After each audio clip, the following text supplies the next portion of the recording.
Hello, in this unit on meeting skills, we are going to examine different kinds of behavior in meetings.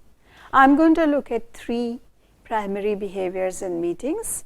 One is task-oriented behavior, the second is relationship-oriented behavior, and the third is self-centered behavior.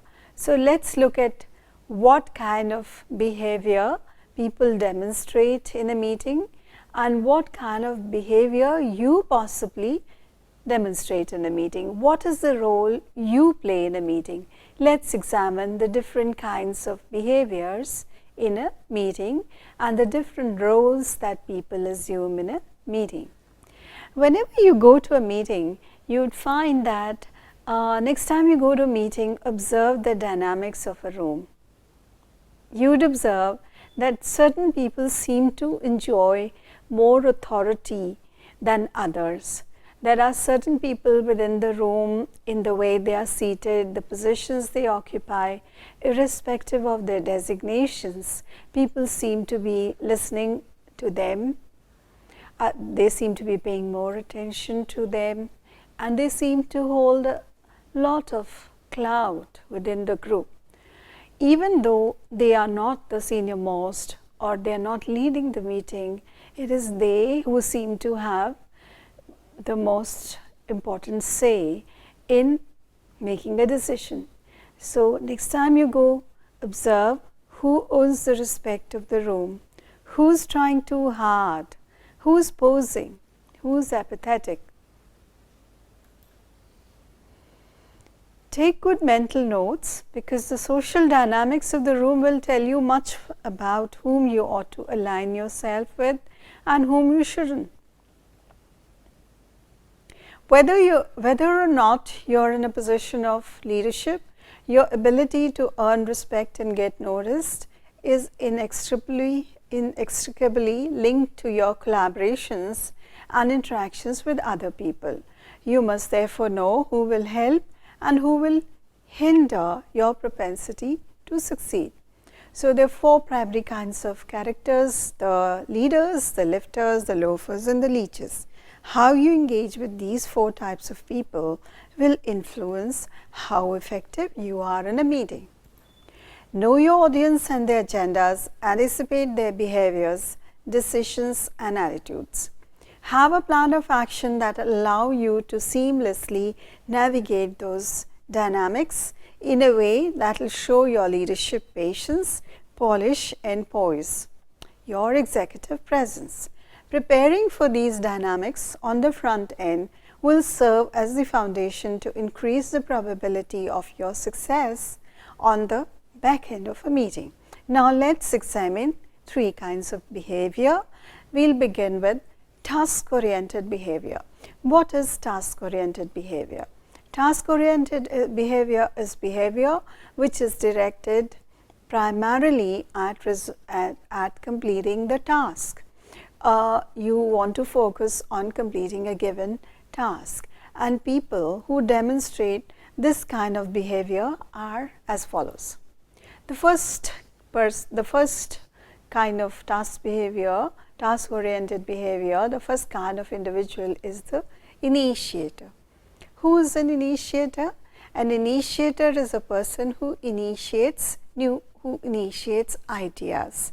So, he or she is the person who always takes the lead and initiates the idea. The problem with the initiators are that we need to pay attention to the ideas, because they have good ideas, and someone who is, as a person who is leading the meeting, you must pay attention to people who are initiators.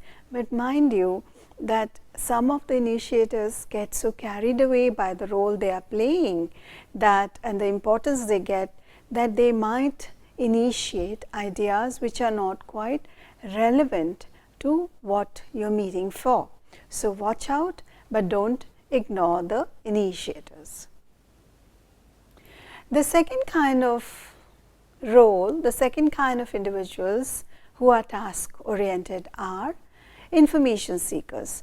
Now, they have their foot solidly in the ground. These are people who are very realistic, who might shoot down very idealistic ideas or highfalutin ideas by bringing everyone to the ground, by asking for information, by seeking relevant information, requiring facts and figures and data to support ideas which are being discussed. And these individuals are very important to the group because they bring stability to the group, and so that the group is not carried away. The third kind of individuals who are task oriented are information givers. Now, information givers are very important for the group. They are an asset to the group because they seem to know the answers to a lot of things. They seem to know a lot of things, and a group can gain by turning to them for information. But the problem with the information givers is that they also seem to know all the answers, and they seem to be the know-alls. So sometimes the other members of the group get annoyed with information givers because they feel that, well, this person has everything to contribute and I have nothing to contribute, and they tend to get annoyed with the information givers because of the attention they get and feel inhibited from contributing themselves. So, the leader of a meeting must turn to the information givers to get relevant attention, and yet not get carried away by letting them dominate the meeting.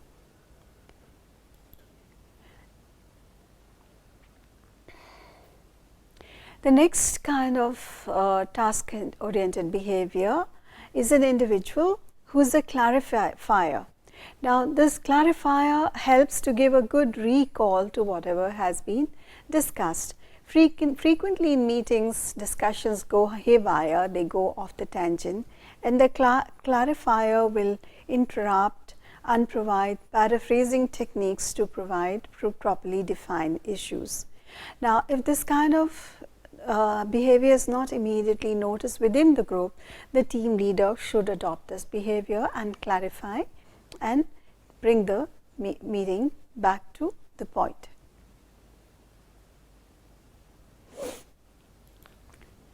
The next kind of task-oriented behavior is that of the summarizer. The summarizer is displays a very important behavior to the team, because the summarizer helps to put together and summarize the thoughts which are flying high and dry, which are flying across the meeting, and tries to identify the key points that have emerged in the meeting, the key ideas that have emerged in the meeting, and puts them in a very simple manner. So, we need summarizers at a meeting, and if we don't have summarizers within the group, then perhaps the leader should adopt this role of the summarizer and collects the thoughts and formats in a manner which is easily understood. This is the ideal behavior which the team secretary should have. Then finally, we come to the codeterminer. The Codetermination Tester is a person who looks at the readiness of the ideas. If an idea is being proposed, or if a suggestion is being proposed, how feasible is it? This person tries to look at, visualize the future and see what will be the repercussions of these ideas, how will they be used in the idea. So, most of the people, when they are dealing with immediate terms, this person is usually an idea generator, but is also prone to jumping to conclusions and focusing on solutions rather than causes. So, the team leader should use this individual as a method to probe a particular idea being discussed. From here, we will move on to relationship-oriented behaviors. What are relationship-oriented behaviors? Relationship-oriented behaviors are very important for maintaining communication, participation in the group, and outside the group when the time comes to seek help in gathering data or support for the implementation of your super idea. So, we have three kinds of people who who demonstrate relationship-oriented behavior. The first kind is the Harmonizer. The Harmonizer is the peacekeeper within the group. They use a reconciliation approach, are usually humorous, with a tendency to mediate in times of disagreement. The second kind of relationship-oriented behavior is that of the gatekeeper. The gatekeeper tends to concern himself with the need for everyone to contribute and will often redirect questions back to those most silent within the group to ensure that everyone has an opportunity to contribute. This is a key function which the team leader usually assumes and is a behavior trait that is very important for the progress of the team. This is a kind of gatekeeper who makes sure that those who are silent don't keep silent. This is the kind of person who makes sure that people are not disrupting the meeting. This is also the person who puts together the ideas and gets everyone to contribute in a meaningful manner. Let's look at the third kind of relationship-oriented behavior. The third kind of relationship-oriented behavior is that of the encourager. This is the person who encourages other people, who supports other people. And whenever you find that somebody comes up with an idea, the encourager will second the idea, will ask that person to come out with the ideas, and also is a cheerleader. It's also important to maintain a positive environment for the encourager to work with, since there's a tendency in this kind of behavior to slip into the dark side, and the individual with this character may become quite disruptive if not properly nurtured. Now we will turn to the third kind of behavior, which is the self-centered behavior, and this is the kind of behavior which you should watch out for. Now, if you find yourself indulging in self-centered behavior, probably you are not the right kind of person in the group, because you are not contributing to the group's aims and to the cohesion of the group, or enabling the group to accomplish its objectives as a team, because your agendas are quite different. You are more interested in how you can get out of this group, what you get out of this group. It might be just importance, it might be getting your ideas to be accepted, or whatever. So let's look at some of these negative self-oriented behaviors.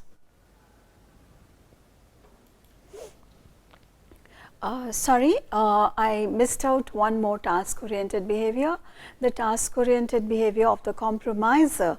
This individual displays a behavior which helps people to come down to a compromise, a kind of individual who recognizes that people will not always have the same goals, they may not see work at the same level, and this kind of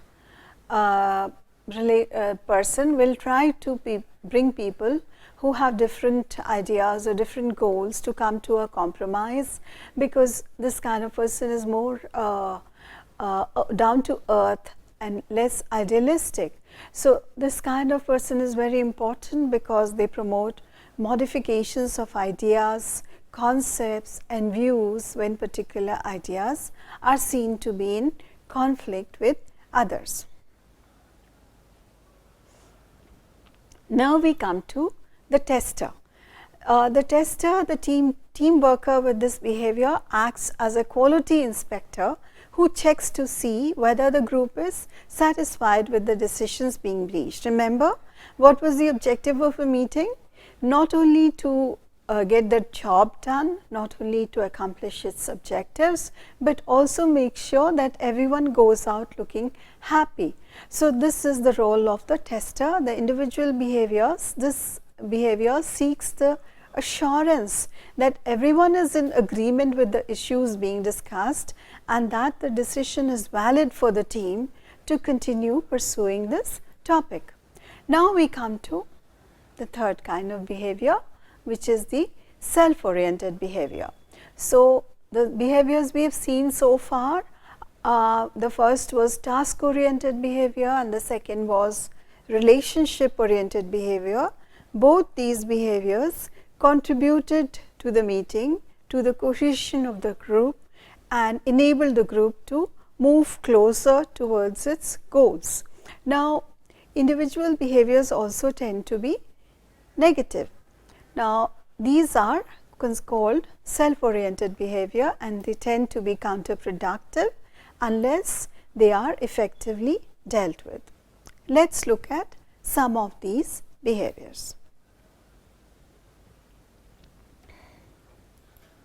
The first behavior is that of a competitor. Now, this is the person who is trying to set himself as a parallel leader to the formal leader of the group, and always setting himself or herself in competition with the formal leader by trying to attract attention to himself or herself, by trying to dominate the conversation, and requires the need to be the center of attention.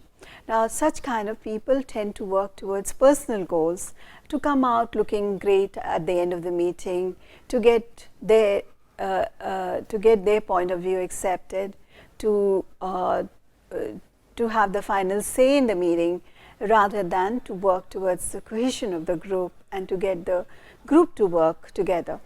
So, they represent their own needs instead of focusing on the group's needs.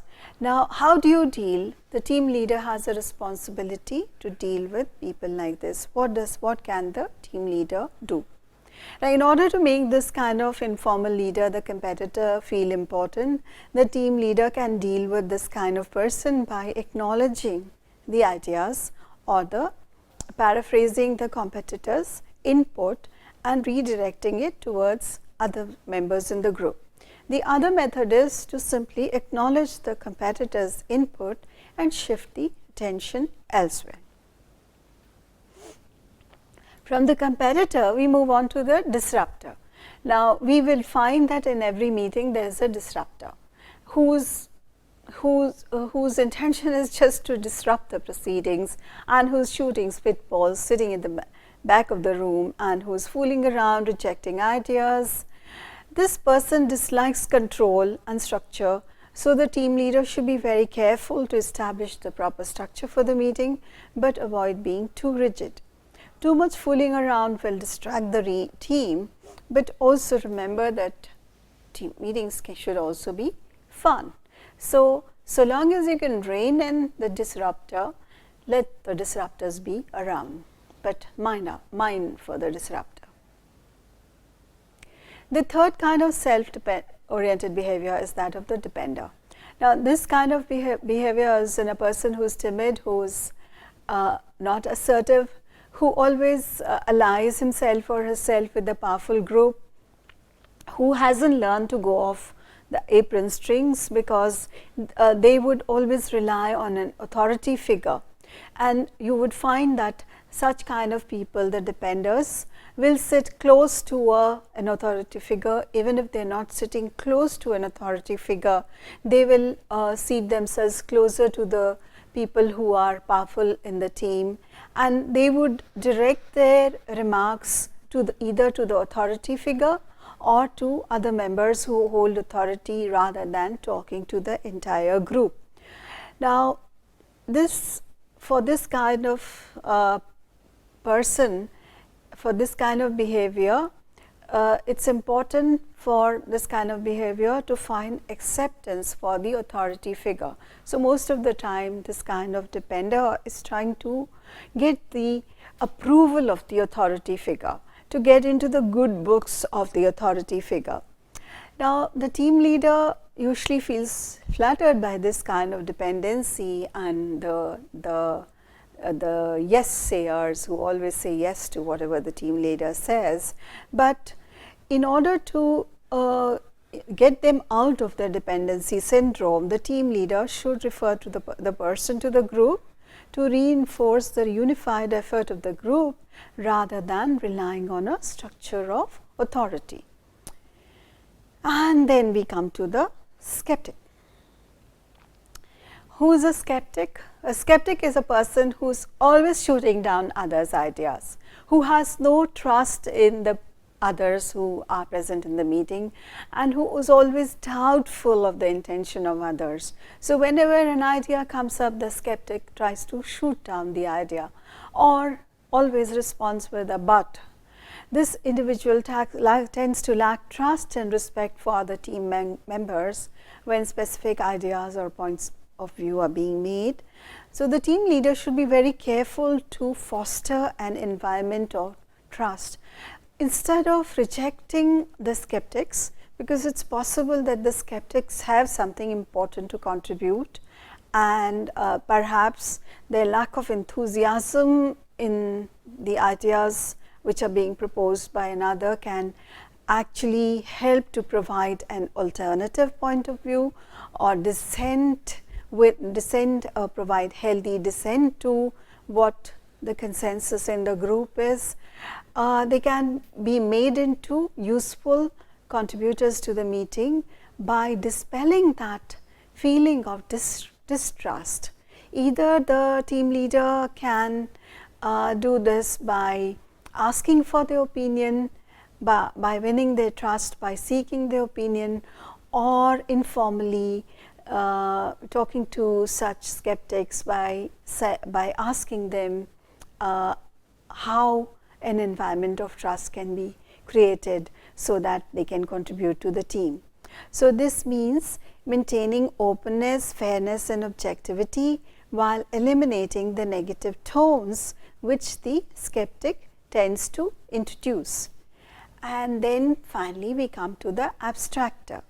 The abstractor is the team member with the behavior, tends to be very quiet, is normally the least vocal of the group, even though they might have something to contribute. Now, ideas are very difficult to extract from this person. The abstractor tends to reserve comments, and will be seen jotting down notes or whispering to the person next to them, but will never come out with his or her own ideas. The leader must not dismiss this person's ideas, yet do whatever is required to bring those ideas out into the open. Now we are going to watch some real meetings, and we will find how these group dynamics are at work in these meetings, in addition to how you can speak in a meeting effectively, how you can contribute to a meeting, how you can play the role of a leader or that of a participant, or you can choose among any of these roles or behaviors that I have outlined for you in this lecture. Your art. Good evening, friends. Thank you for making the time to come down for this meeting. So I hope all of you are aware that we are holding the cultural event for IIT Kharagpur this semester on the 15th of April. The tentative date is that. So we are planning a grand show as usual, like the other years. So we have our different committee members who would be representing different cultural activities that we organize throughout the year in different campus. And at the same time, this year we will have some outstation participants also. So the kind of participation, the kind of events that have been planned by our students, we would want all of you people. We have the sponsors from the different houses who will be representing the publicity and the finance sector. So they can probably also help you out in the kinds of logistics and resources that might come into the picture. So in all likelihood, we can have a fruitful discussion today, which may take into account the kinds of funds and the kind of other logistics which might be very essential for this meetup. So I would like all of you to introduce yourselves and give a short plan, brief plan about how you propose to go through this event. Thank you. Hello everyone, I'm Akanksha, and I'm looking at the events from filmmaking and photography. So I would like to propose 2 events, one for each filmmaking and photography. And this year we are hoping if we can get judges from outside. We are hoping some eminent personalities from Kolkata film sector. So that would increase the credibility of a competition also. So for that we'll be requiring more funds this year. And we are hoping to release the problem statement for online film submission a week before that. So since the event is around 15th April, we were hoping that we would get the judges within 3-4 days. We have a list of probable people that we could forward to you guys and we can talk about it. And as far as photography is concerned, we were thinking of having the event during the fest, so that would also help us in getting a lot of attraction over social media. And also we would have a common theme for the photographers to judge on. Okay. So if you could share the list with us, we can probably start contacting the members, Right. your choices, and we'll also have to look into the funds. Exactly. So, what kind of a fund allocation are you expecting from us? We were looking for 3 judges since we would require multiple perspectives into the final decision. So we were not aiming too high, but somewhere in between 20,000 per person. So we have a list in that category. So we can ask them, and maybe we can negotiate based on their interest as well. Right. We can come to that again. If you could narrow down on a theme, then maybe you could start off with the promotional campaigns. Right. That would draw in the crowd, right? And Yes. that would draw in the participants. Yes. The event is close by. I think we need to. Start with that. Yeah. That is one of the major benefits of having an online submission, so that we can reach as far as possible, and Right. people can submit their films even from different parts of the country, and that is exactly our aim as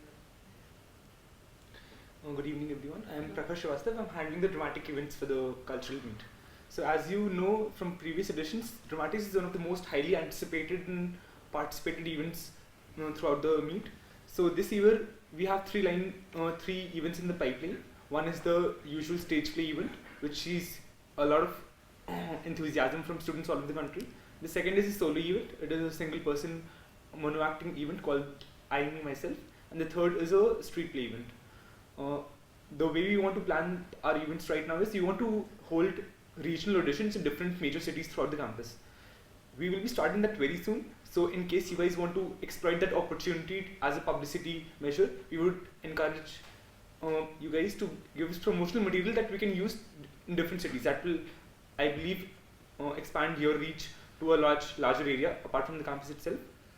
So, where are you expecting to reach? Which are the places you are expecting to reach? We expect to start the auditions next week.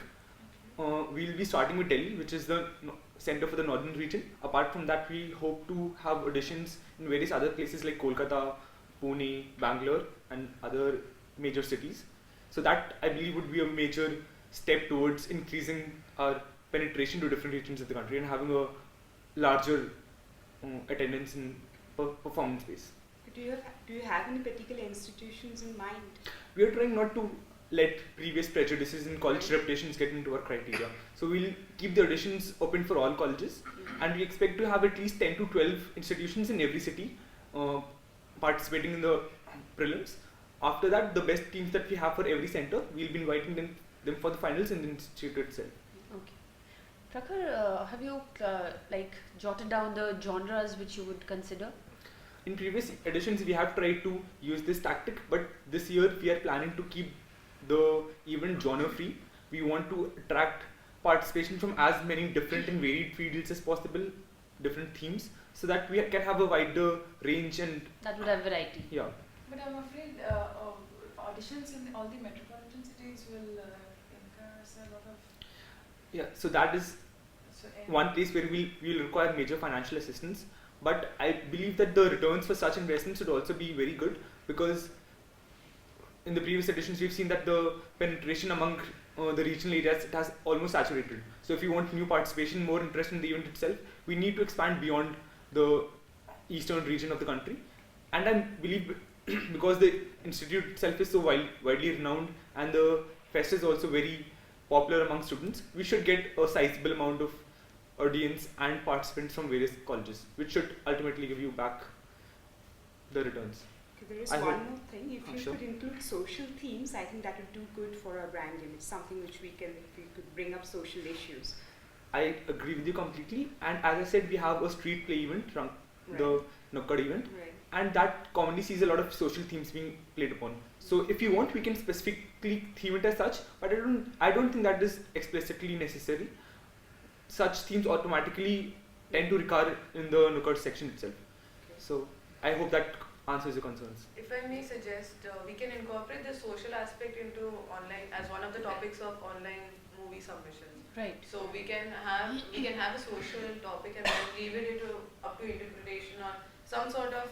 This can be given as a possible topic for movie submissions. I think we can fulfill your That sounds demand. good. That's Hello everyone, I'm Mayank and I'm representing the Dance Society in the campus.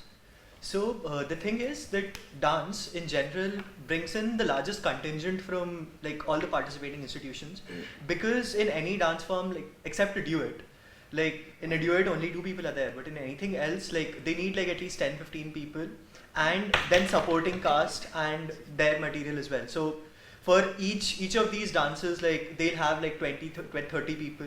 So in all, like a contingent of 70 from just one institution, which is really huge.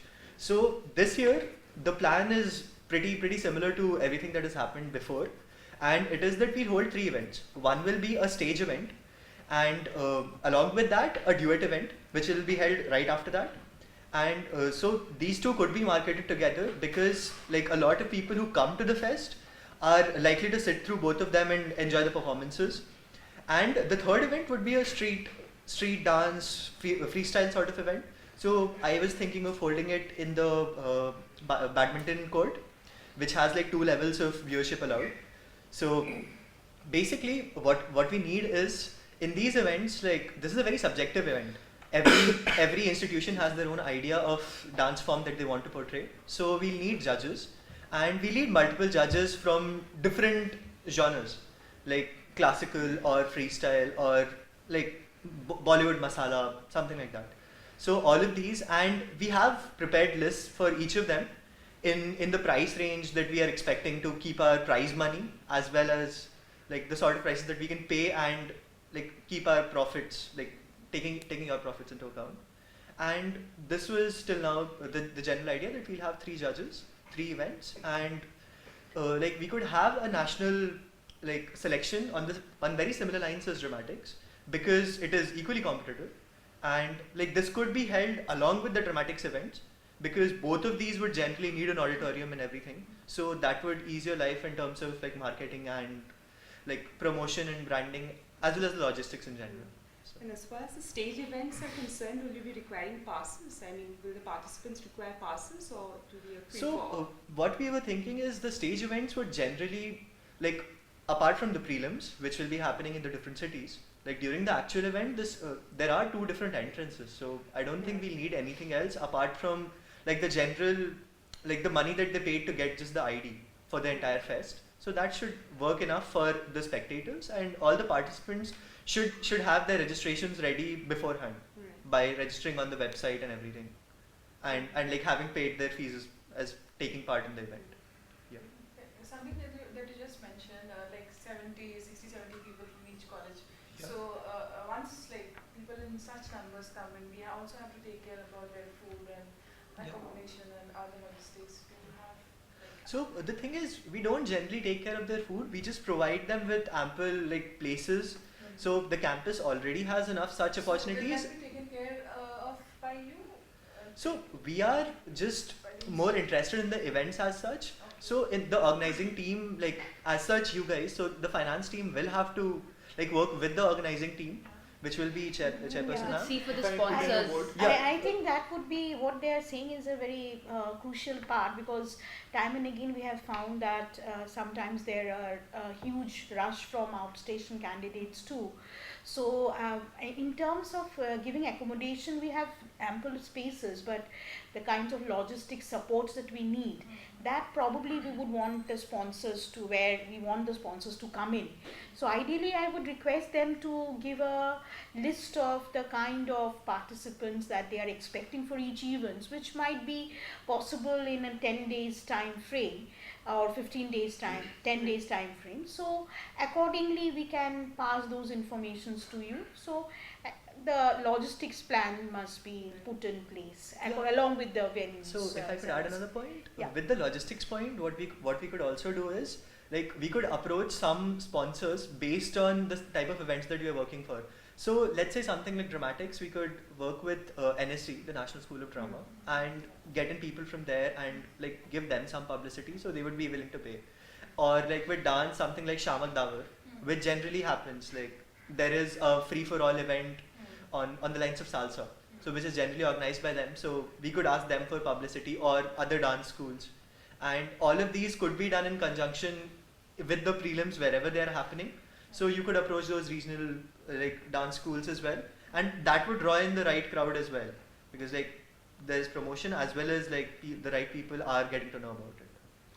I think that solves a major logistic issue as well, because the National School of Drama, these partnerships in various regional places would also provide us with the space for conducting these prelims and all.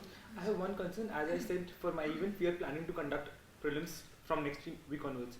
So I think it would be feasible for everyone and suitable as well if the appraisal and the funding could be released as soon as possible, because that will allow us to adequately provide support for these prelims happening in different centers. That's a good suggestion. We will look into that matter. We'll have to soon plan up immediate meeting with the sponsors regarding finance. And if I may suggest something, if we all, and we're happy to have your ideas, and if you could narrow down your ideas to and maybe give us a breakup of the then we budget can, allocation. being a part of the marketing team, we can begin with the promotional strategies. So we'll be obviously providing you a detailed description of all the events and the various logistic and financial support required, and I hope that will be sufficient to answer all the queries. Yes, definitely. That's thank you all for this. I hope this is a productive meeting for all of us, because it not only enriches our understanding of what is being required, but it also gives them a platform to finally present their events. So it's a grand opportunity that all of us look forward to. And thanks for being so interested in the event. So I hope in a time frame of 7 days we can again come up for a next level meeting where we can draw out what are the possibilities where more funds can be reached and all that. So thanks again all of you for making it a time. Thank you for having us here. Let's meet again next week. Thank you. Okay. Thank you. Looking forward to see you.